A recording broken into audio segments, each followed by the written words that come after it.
Good morning, everybody. It's Jane Johnston with the Briar Hill Group. We're here with the Victoria Real Estate Show with... Good morning, everyone. It's Andrew Plank with the Royal Page and the Vibe Real Estate Group. Jane, why do you always point in the wrong direction? I'm pointing at you. Oh, can you... It's funny because from my view, you're pointing away from me. Does this look like it's pointing at you? This is pointing the other way. Yeah, that's what you do. Yeah, you want to point to me. That's me. Yeah, I know, but I'm pointing away from you. Like, I'm actually pointing to my right. You do it. You're always pointing off screen. No, I'm pointing to you on my screen. Okay, folks. Time to comment. Time to chime in. All right, everybody. It's August 10th, and we're going to be talking today about a real estate update, and then we're going to be talking about what's the real cost for buying a home, right? Yes. What is the real cost of buying a home? Absolutely. I haven't actually seen the stats because that email hasn't come through yet. So hopefully we've got that ready. How was your... Busy. Pretty busy. You're asking about my week? Yeah. You tend to ask about that every week on the show. What made it busy this week? It's just, listing going live, listings being active, showings being active, properties going under contract and unconditional, all of that. Yes. And also trying to plan maybe some vacation or some summertime stuff. I mean, it was a nice long weekend. I did get to go down the Cowichan River. I highly recommend to anybody who is a local, go check out the Cowichan River and do a lazy tube down the river someday. It's really fun. Cool. Yeah. So Monday was not busy. Monday was fun. Yes. So my goal this weekend was to play pickleball and swim in the lake. Uh-huh. And I didn't do either Saturday or Sunday. And then on Monday, I just happened to I had to go and buy paper products for our rental. And I drive back up, and there are three people playing. And I'm like, you know what? Would you like a fourth? Mm-hmm. So I joined in, and I was like, my day is made. And I went back for a swim. So I did 2 swims, and pickleball is a really popular sport. It's really taken off, and I see it being played everywhere. And I know there's contention between the tennis players and the pickleball players. It's a loud sport. It's a really easy,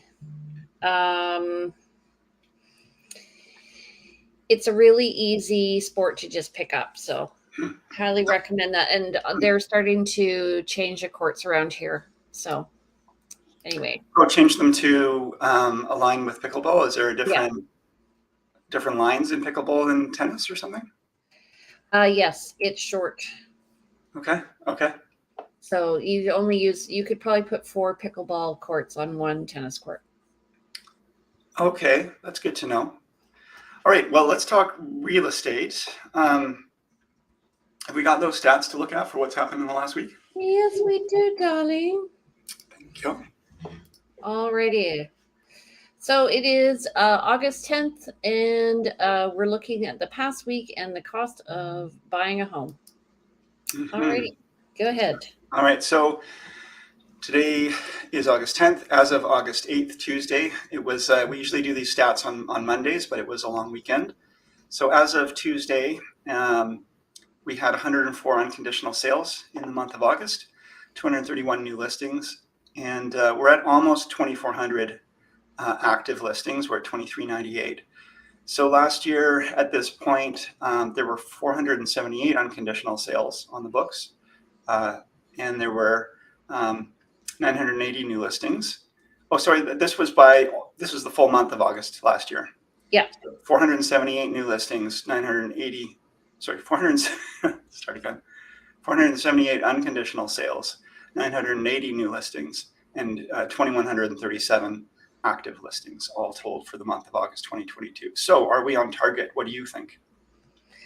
Compared to last year, I feel like we're going to be down on listings, which is, I think, because we're more balanced than we were last year. We headed into more of a buyer market last year. Agreed. Net unconditional sales were also lower. but to me it feels busy. I feel like it's going to be a busy fall. I don't I think know. and already, I mean, we always have the August long weekend in August for the first week, and usually on long weekends things are a little slower. So I would expect that there was a bit of a push onto the next, pushing things beyond or getting it in beforehand. So I suspect we're going to see, a pretty good balanced August. I think we're going to get close to seasonal norms. Yeah, I think so too. And it feels more normal. Last year it felt like it just deflated. Mm-hmm. All right. Yeah. Let's go to the next slide. Okay. For the past week, so that's as of today, we've had 236 new listings, 101 pending. That's pretty good, almost a 50% ratio. Price decreases at 103. This is high, feels Yeah. like. Interesting to see the price decreases increasing above the pending. Exactly. So what's happening is we're getting to the end, I think, of kind of like the normal selling year. We're heading into the last 2 months where things get pretty busy. Things will die down after that. Generally, I always tell buyers it's a good time actually to be buying because nobody else is. Um, we have 109 properties that sold. That's from probably July sales, and expireds are 31. Hmm. And then back on market are 6. Never understood that. And withdrawn are 2. So yeah, I mean, 31 expired is actually, I think, low. It's nice. Like what I'm seeing is people are actually decreasing their prices rather than keeping them high and expiring unsold. People are actually still interested in actively doing business, even if they list a home at a higher price point. It looks like they are actually seeing reality and making changes. There are certain markets where people will just hold to their guns and not reduce their price over the entire listing period because they just can't or won't take a dollar less, or that their plans don't allow them to do those changes. But it seems like people are actually really open to being aligned with the market. Yeah. Yeah. Okay, so I made this handy dandy little QR code if you guys want to scan it. This is a real cost of buying a home. I'm going to have a separate one for my clients. You'll Mm. feel free to use this. So why don't this is my sheet. Should I go through mine first? Yeah, sure. Let's go through that. I mean, should we just talk in general about it, or I guess Yeah. there'll be nice talking points through our sheets. These are sheets we use when we meet with our clients who are saying, "What is it going to cost me?" Whether right off the bat when we're first meeting with them and doing maybe a success interview for buying or selling, or when they're actually about to make an offer and a reminder of, this is what you're going to probably net after selling your home. This is probably what it will cost you to buy a home. So Why these don't are. you go first? Oh, okay. Well, while I do that, do you want to copy? Are we able to, in the comments, put your QR code as an image? I'm not Sure, sure I if can that's do that. possible, but we can try that. Let me do that. Okay, I'm going to go in and start talking then about, I wonder if I can make this a little larger. Let's see if I can make this a little larger for everyone before we start getting, yeah, there we are. So this little spreadsheet is something I'll just go through clients with, and it's not pretty, but it does speak to what the general costs are going to be for buying and selling, and then I've got a little calculation on what they're going to net at the end of the day. So let's say they're looking to upsize. So they've got a condo worth $500,000. If we put that into the spreadsheet, we will see what the real estate marketing is, and this is based on what I charge. Everyone will charge different, potentially. Real estate marketing fee, I always like to include the GST so people are actually seeing the actual full amount that it's going to cost them. Lawyers and notaries, you do have a choice, obviously, if you're going to work with lawyer or notary. Notaries tend to be a little less pricey, but they may not be able to give the same kind of service in terms of they can't necessarily advocate for you in court if something goes wrong. I do know notaries will give legal advice, some of them may not. You may choose to do a pre-inspection before listing your home for sale, and if so, inspections are running around $700, $750 plus or minus, and it's going to depend again on the inspector. So we can, throw something like that into the mix if you choose to do a pre-inspection. That can be a good strategy for selling a home that may have some problems. Sundry other items, we usually just discuss what other things you might want to do, getting your home prepped for sale and so forth. Some of these things we don't necessarily itemize, but it's good to know, and it's always good to check your mortgage balance, talk to your lender, and definitely check any prepayment penalties that may be coming up for you. And this is a big one that a lot of people don't look at, and it can make your home almost unsaleable for you if you find that you're on a mortgage that would incur, you have a large mortgage, it's a fixed mortgage, and interest rates have changed dramatically from when you originally purchased. If you are going to pay off your mortgage, the bank is going to be not making as much as they thought, and they're going to actually instill a pretty big penalty. Really important to know. I've seen $20,000 penalties and or more. And then any financial charges. I don't remember what that was, but financial charges. I don't use that one. So what's interesting is if you have a variable rate mortgage, you're usually paying 3 months of interest. So that could be anywhere from when we had low interest rates of maybe like $1,500 to if you have a fixed rate and you have, they look at the interest rate differential, and they'll figure out the penalty, and it could be something like, because they're losing money, so they want their money. That's where that's coming from. And this was more of a factor when we were in the other direction, where maybe people had locked in at a higher interest rate, and interest rates are now lower, and the bank is going to be losing money by you paying off this mortgage. They're going to have to lend that money to someone else at a lower rate. So that was why they put in those penalties. But anyway, it's a really important one to check. So there can be a negotiated holdback in a sale as well. Sometimes you're offering to provide funds for, or so maybe the buyer will be offering a certain price point, but they want you to remove all the wood that's been piled up in the backyard, or some junk or something, or do a certain thing, and they will hold back money from the proceeds of the sale until that's done. And if it's not done, then they will potentially get the entirety of the funds, depending on how that contract's written. So these are all important things to consider. But and then, for buying, there's a lot of hidden fees with buying and things people don't necessarily consider. First off, there's, if you're paying less than 20% down, you're going to be subject to CMHC, Canadian Mortgage and Housing Corporation fees for their insurance, and that can be some thousands of dollars. There could be GST on a new construction home, or a home that's been substantially renovated or commercially used. Yes. I just want to add something so interesting. So your property transfer tax is not included in your purchase price. It's in No.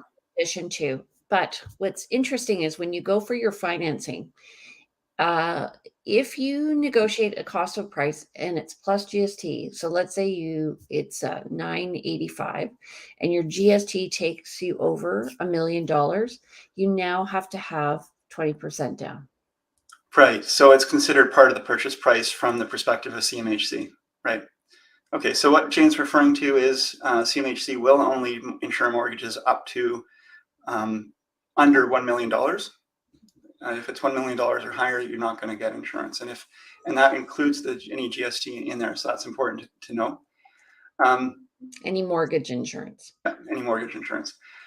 It may not just be CMHC. There's also Genworth, other private insurers. So property transfer tax, that's a big one, and it goes up pretty substantially on the higher priced homes. It is 1% of the first 200,000. 1% of the first 200,000, 2% on the balance after that, up to 1.8 million. Sorry, up to 2 million. And then from 2 million to 3 million, it's another 3%. And above 3 million, any portion above 3 million is 5%. So that's a pretty substantial amount of property transfer tax.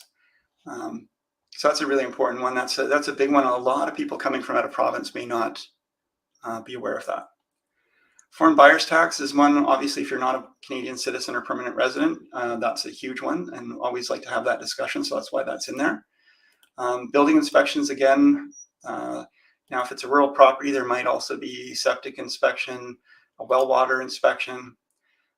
It's always important to have a discussion around oil tanks and the possibility of an underground oil tank, and certainly have the right, if you have a building inspection clause, to do an oil tank scan. And those can be, again, fairly costly.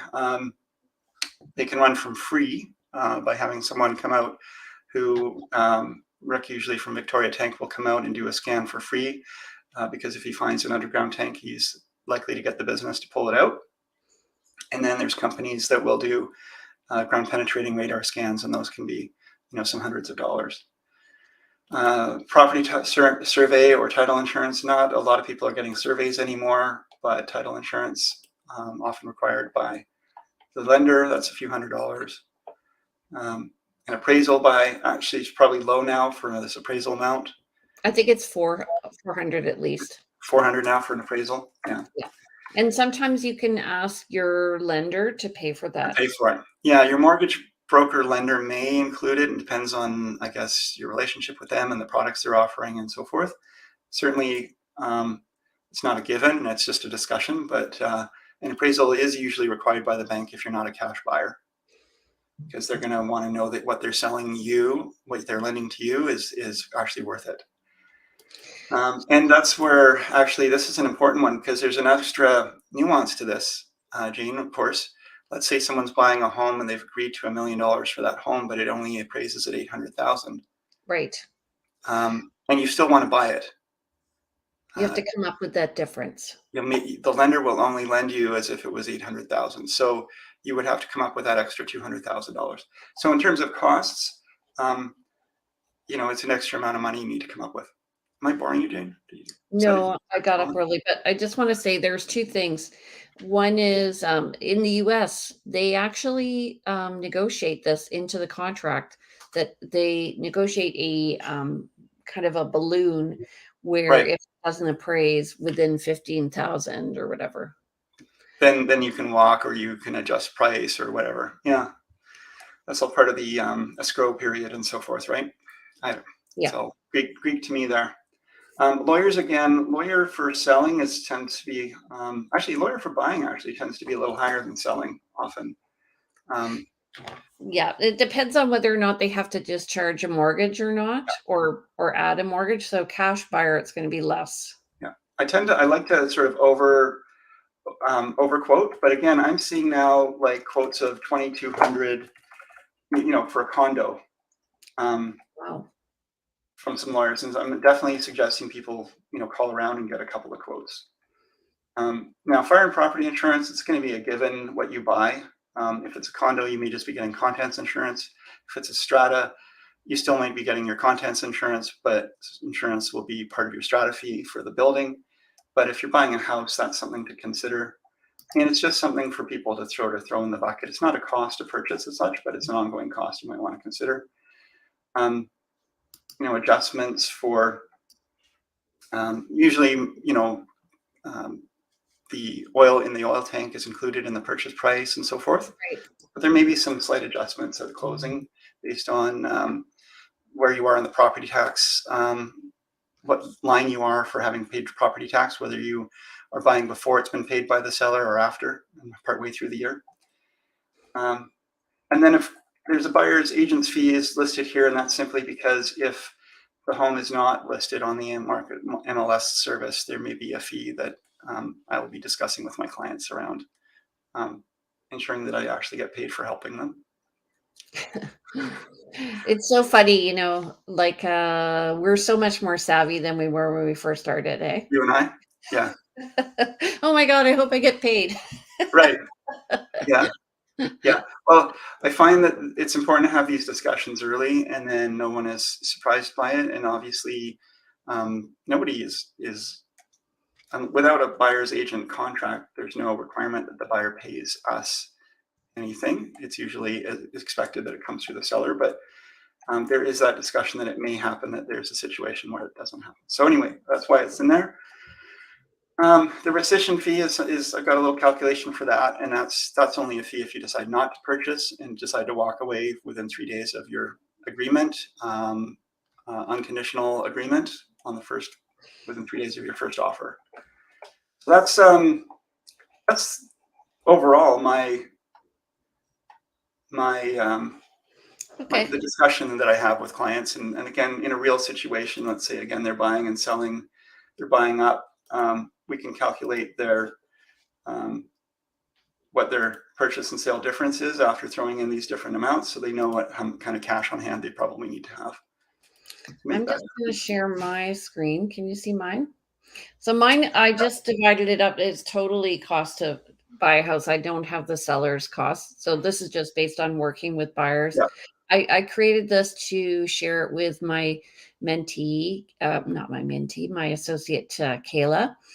So all you need to do is just put in the difference here, whatever the price is, and then it'll work out what the net is. And then further, if you want to work it out here, so you guys can all have access to this. You can deduct all of these. So this would be the full price. Full price. Now, one thing we didn't really mention was that the cost is GST is dependent on who. Hold on a second. On the use of the property by the seller. Right. So if you've been running an Airbnb in the property, or let's say it's an Airbnb condo downtown that's been used exclusively for Airbnb for a number of years, GST could be triggered. Yeah. Obviously, if it's a commercial property, it's usually a commercial use that triggers the GST.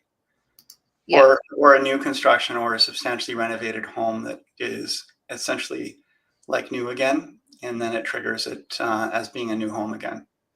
Yeah, exactly. So, hold on a second.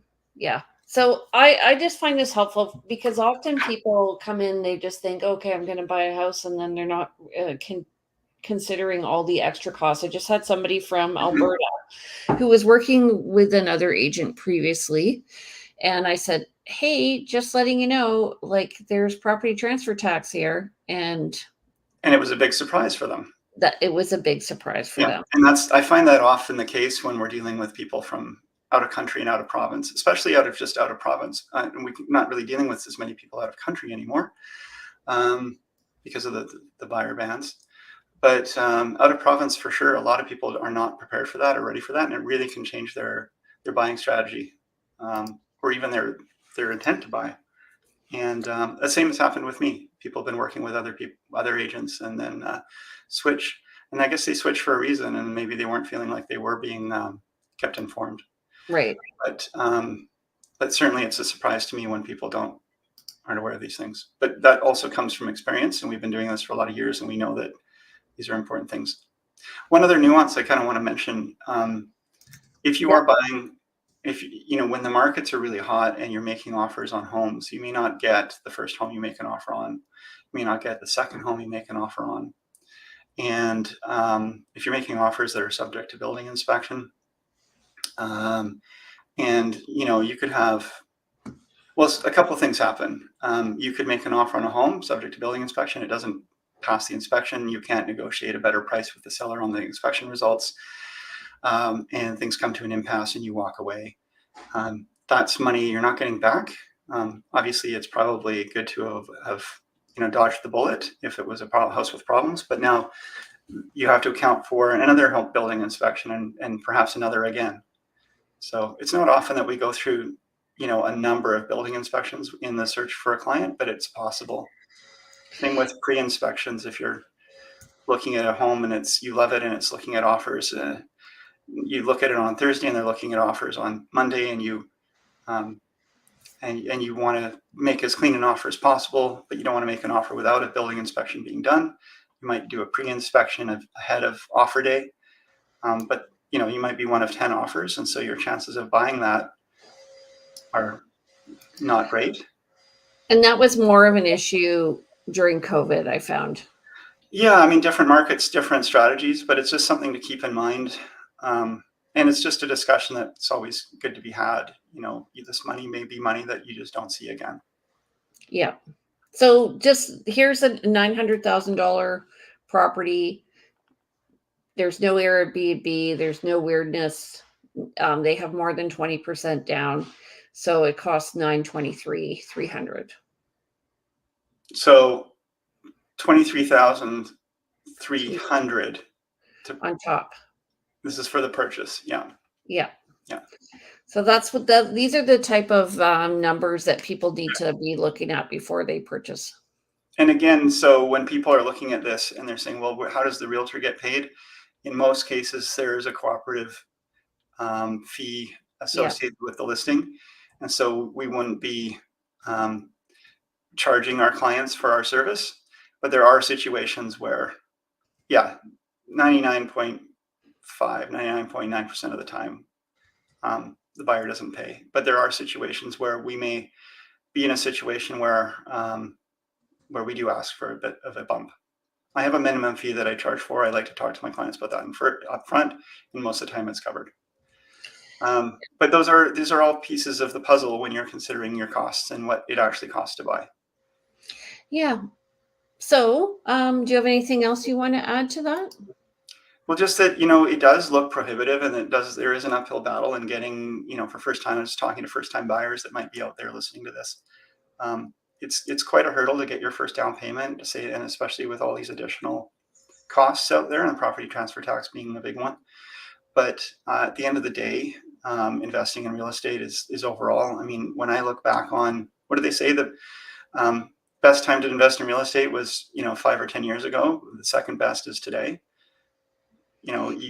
There's always looking in the past and saying, I wish I had bought when prices were here. And people keep saying, oh, well, it's never going to get higher. But, that's what people were saying when houses were $25,000 in the 50s or $2,500 in the 50s. I don't know. They were cheap. Yeah. $25,000 in the 70s. And, yeah. And now at some point, 2.5 million will be a pretty standard home. And so getting your real estate locked in at some point is wise. Yeah. And I just want to say that, we're here to just guide you. We're not here to scare you. And we're here to provide you with information and resources. So I put some links on my pages just as examples, because I know what the costs are from those companies. But we will provide you with resources of people so that you can choose your ideal lawyer or your notary. So there's always going to be choice, and you can decide how much you want to pay. Obviously, the experience and the pay are going to be. Yeah, they're relative. Yeah. Okay. You get what you pay for, folks. Usually. Yeah. Okay. Well, thanks, Jane. No problem. Just remember, you guys, we would love your input. Please like our pages. We are on YouTube. We are on Facebook. Don't forget to subscribe to us. Mm-hmm. Please comment if you have something you want to add. And if you want us to discuss things, I was thinking we should do some new developments, go and visit those.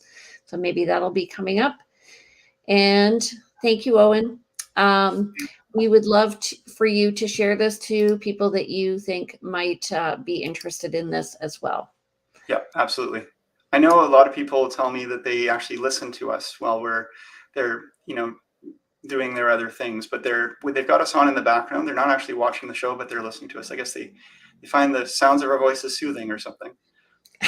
It puts them to sleep. Okay, so we'll see you next Thursday. Oh, are we going to take 2 weeks off? We don't. Yeah, we talked a little bit about this, taking a summertime break, but I mean, I think people are relying on us. Maybe we should. Okay, we'll keep going. Yeah, we'll keep going. I was thinking I might be away next Thursday, but I will be here, so I can do it. Yeah. Okay, I'll be here too. And maybe what we can do is set up a time to go and look at some developments. So we could do a live show on location. On location. Live on location. You've got Jane and Andrew. All right, you guys. So we are on every Thursday morning at 9:30. Andrew, how do people get in touch with you? Yeah, reach out, please. I'm at 250-360-6106, info@andrewplank.com, and andrewplank.com is the website. Check out the Instagram page of Plank Andrew, and I'm trying to get a little bit more active on that. And if you want to reach me, I'm Jane Johnston with the Briar Hill Group. You can reach me at 250-744-0775. My email is briarhillgroup@gmail.com or jane@briarhillgroup.com. I'm being told by my associate Kayla I have to change it. You can check us out on briarhillgroup.com. We forgot to do our needs and wants. We'll do that next week. But and you can always go to the victoriarealestateshow.com to see these episodes and more and check out what we're doing. All righty. Excellent. Yeah, thanks everybody for watching, listening, being here. We really appreciate you. And we're here for you. So if you do have things, as Jane said, that you want to hear from us, please. And without that, colleagues who are listening in as well, if you want to actually even come in, we're always happy to have guests as well. Yeah, for sure. Okay, guys. Thanks. See ya. Bye.